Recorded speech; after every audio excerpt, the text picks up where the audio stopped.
खरं तर महिला दिन साजरा झाल्यावर त्या दिवशी आणि त्याच्यानंतर विविध कार्यक्रम सगळीकडे सादर होत आहेत। आजही त्यानिमित्तानेच आपण सारे एकत्र जमलो।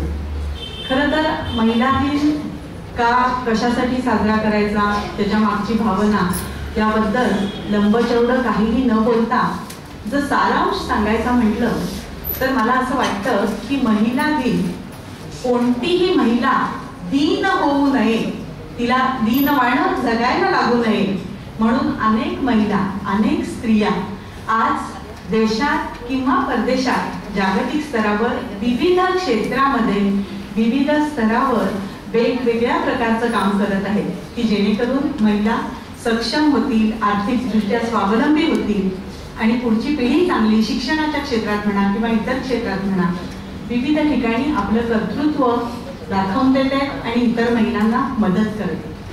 तर अशाच काही कर्तृत्ववान महिलांना आणि त्यांच्या कार्याला सलाम करण्यासाठी म्हणून आजचा हा कार्यक्रम आपण आयोजित केलेला आहे। शुभं करोति कल्याणं आरोग्यं धनसंपदा शत्रुबुद्धि विनाशाय दीपज्योती नमोस्तुते। आज मी ज्या व्यक्तिमत्वाचा परिचय करून देणार आहे ते परिचय करून देण्याचं काम अतिशय अवघड आहे, कारण थोडक्यात त्यांचा परिचय करून देणं खरोखर कठीण आहे। त्यांची जेव्हा माझ्याकडे त्यांनी त्यांची माहिती पाठवली तेव्हा त्यांचा परिचय करून देणं आणि तोही थोडक्यात हे खूप अवघड कामगिरी माझ्या सोपवली आहे। तुला प्रक्रिया किती आहे असा प्रश्न पडावा असं त्यांचं सर्व व्यक्तिमत्व आहे आणि मला खरोखरच त्यांना पाहून मला अतिशय आनंद होतो आहे आणि त्या फार सुंदर वारसा मिळाला आहे की त्यांचं माहेर जे आहे ते वृत्तपत्र क्षेत्रात नागनाथ पटाले यांच्या त्या कन्या आहेत आणि सासर त्यांचं जे आहे ते सर्व वैद्यकीय क्षेत्रातलं आहे आणि दोन्हीकडून जो वारसा मिळाला आहे तो त्यांनी जपला आणि पुढे नेलाच आहे, पण स्वतःचं एक नवीनच परंपरा त्यांनी सुरू केलेली आहे आणि ती मात्र खरोखरच त्याबद्दल थोडंसं सांगितल्याशिवाय मला राहत नाही। त्या अनेक गोष्टींच्या त्या अध्यक्ष आणि उपाध्यक्ष आहेत, नुसती नावं वाचून दम लागण्याची परिस्थिती आहे। जिल्हा ग्राहक मंच असेल, महिला जैन संघटना आहे, महिला पाणी मंच आहे, स्त्री भ्रूणहत्या समिती आहे, साहित्य परिषद आहे, विज्ञान परिषद आहे, अनेक प्रकारच्या संघटनांच्या त्या अध्यक्ष आणि उपाध्यक्ष आहेत आणि स्त्री भ्रूणहत्या निर्मूलनाच्या जी मोहीम आहे त्यांना साक्षात आपल्या राष्ट्रपती ज्या आहेत प्रतिभा पाटील यांच्या आशीर्वादाने त्यांनी ती चळवळ किंवा त्या आंदोलनाचं सुरू केलेलं आहे। त्याखेरीज त्यांचं वैशिष्ट्य म्हणजे त्या उत्तम कलाकार आहेत, उत्कृष्ट भरतनाट्यम करतात आणि 12 तास भरतनाट्यम सतत करण्याचा विक्रम सुद्धा त्यांनी केलेला आहे। आकाशवाणीवर त्यांच्या पुस्तकाचं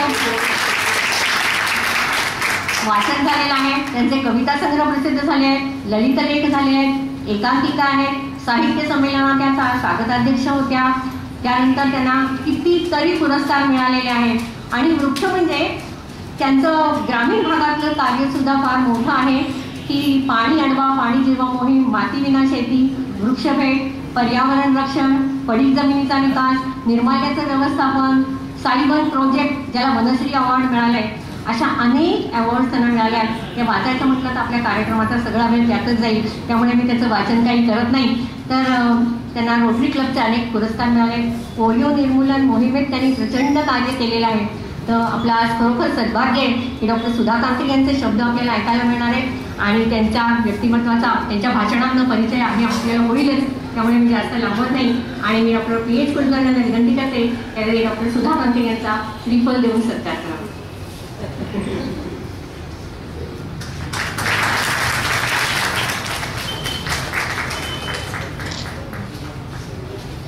नमस्कार। दीर्घायू आयोजित